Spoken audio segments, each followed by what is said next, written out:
ओम नमः शिवाय।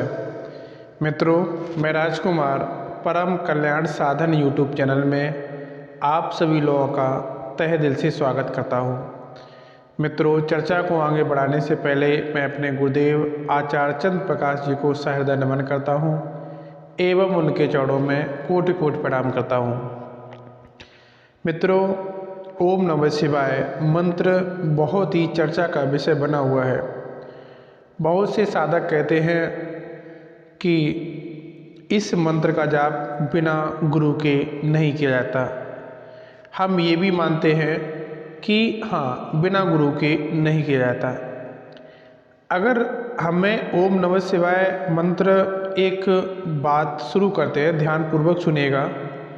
मान लीजिए हम छोटे बच्चे हैं और मेरे घर में मेरी माँ है, मेरे पिता है, वो शिव भक्त है, शिव की पूजा करने जाते हैं। वहाँ पर जो आपके घर में मंदिर बना हुआ है, वहाँ पर बैठ करके वो ओम नमः शिवाय मंत्र का जाप करते हैं।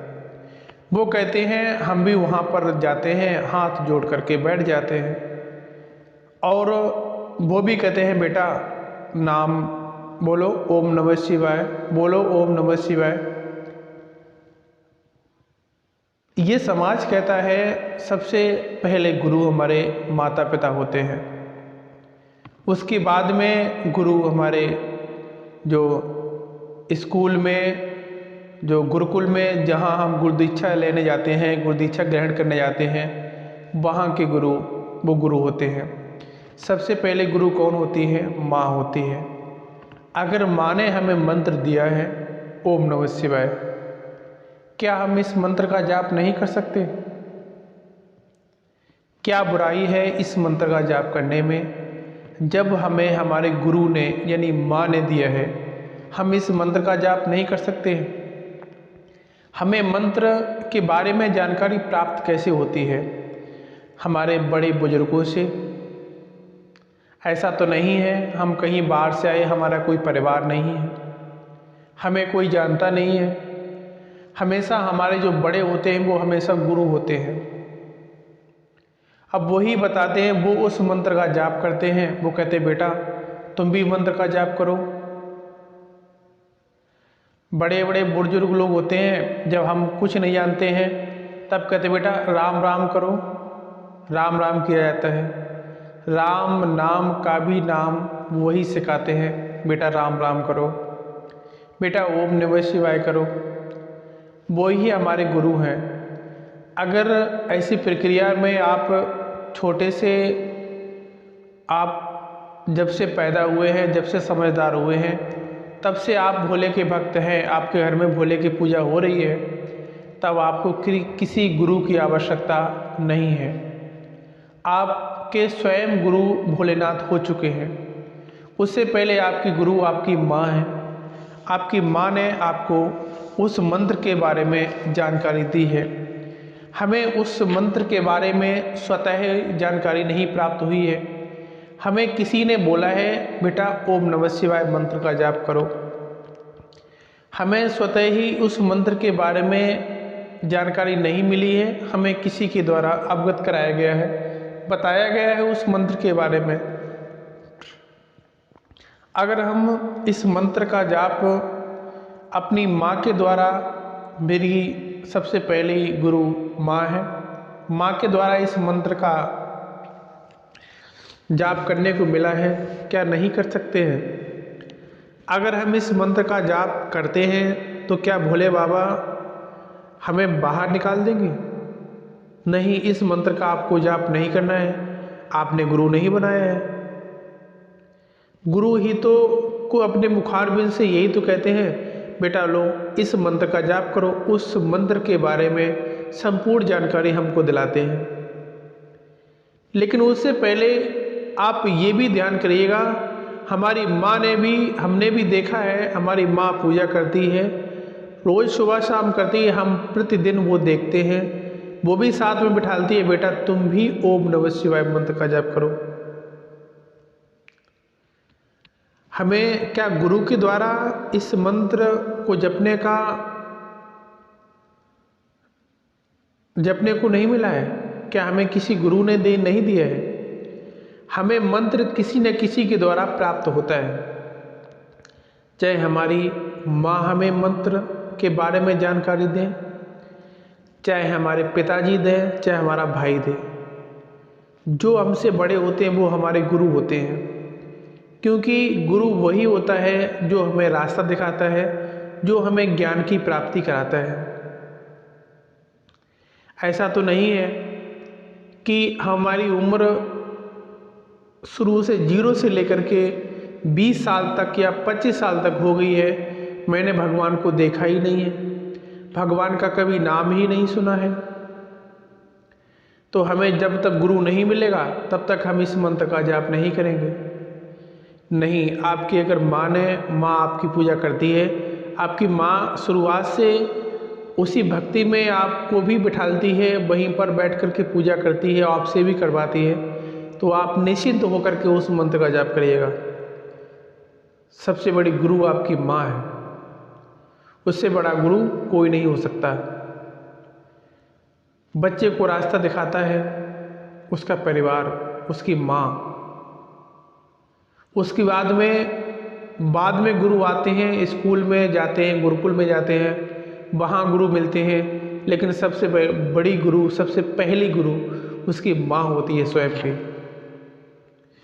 तो आपको मंत्र आपकी माँ के द्वारा मिला है, बेटा इस मंत्र का जाप करो, तो आप निश्चित होकर के करिएगा। ऐसा नहीं है आपको किसी सिद्ध महापुरुष ने, किसी आपको मंदिर के पुजारी ने आपको मंत्र नहीं दिया है, आपको उस मंत्र के बारे में नहीं जानकारी दी है, उस मंत्र के बारे में दीक्षा आपको नहीं दी है, तो आप उस मंत्र का जाप नहीं कर सकते हैं। ऐसा नहीं है। क्या हम इस मंत्र का जाप करेंगे तो हमें वो फल की प्राप्ति नहीं होगी? क्या हमें भोले बाबा हमें कष्ट देंगे? क्या हम बार बार उनका नाम जपेंगे? क्या भोले बाबा हमें दर्शन नहीं देंगे? क्या भोले की प्राप्ति नहीं होगी? ऐसा कुछ नहीं है। आपको मंत्र किसी के द्वारा प्राप्त होता है,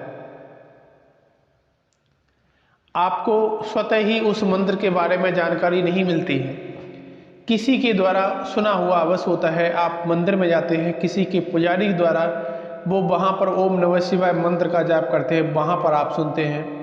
आपके घर में मंत्र का जाप होता है, वहाँ पर आप सुनते हैं, तब आपको उस मंत्र के बारे में जानकारी प्राप्त होती है।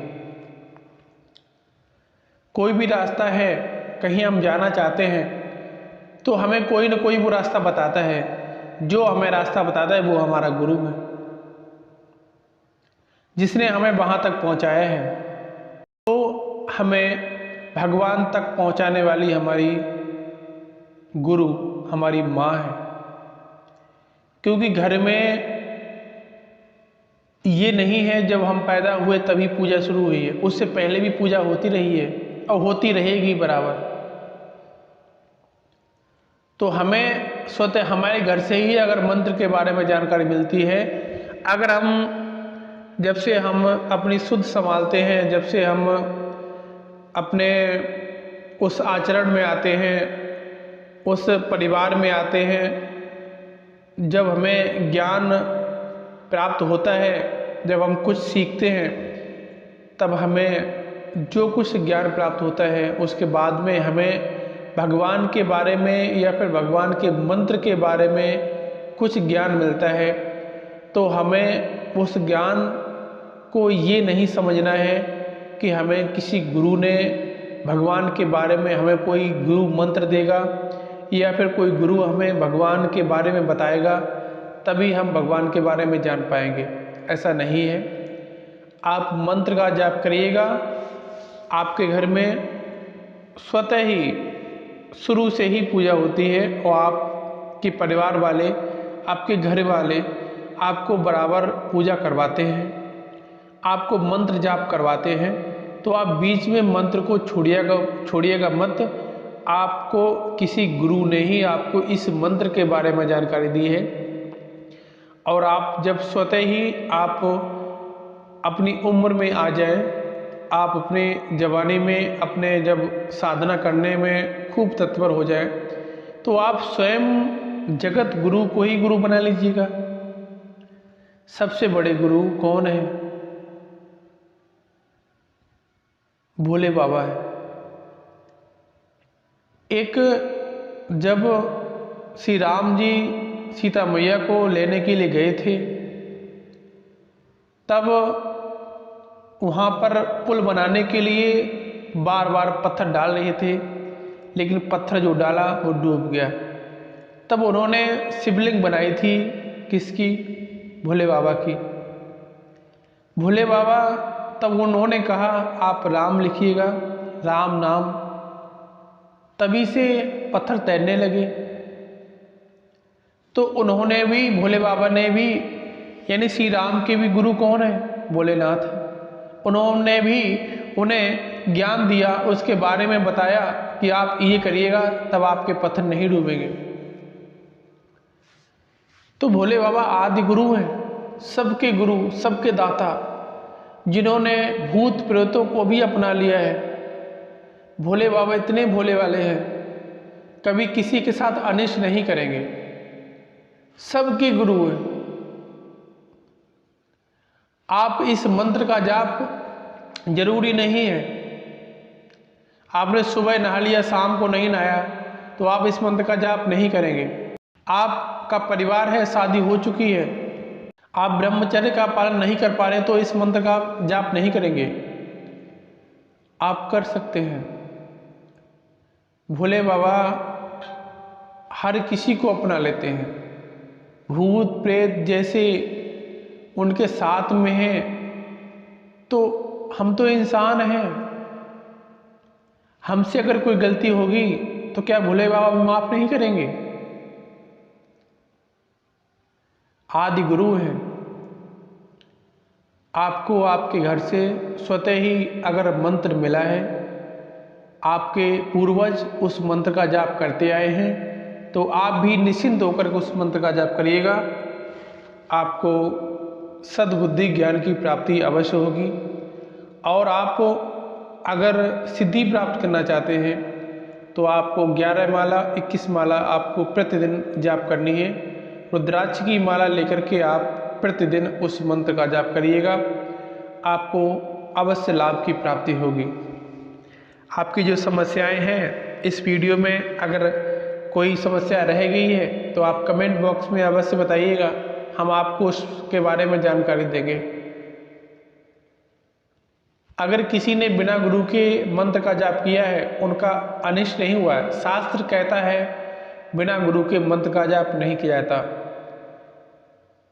लेकिन हम कहते हैं सबसे पहले गुरु हमारी माँ है। हमारी माँ ने हमें मंत्र दिया है, इसलिए हम इस मंत्र का जाप कर रहे हैं। अगर कोई आपका क्वेश्चन है तो कमेंट बॉक्स में अवश्य अंकित करिएगा, हम उसका जवाब अवश्य देंगे। मित्रों, मिलता हूँ अगले वीडियो में, तब तक के लिए ओम नमः शिवाय, ओम नमः शिवाय, ओम नमः शिवाय।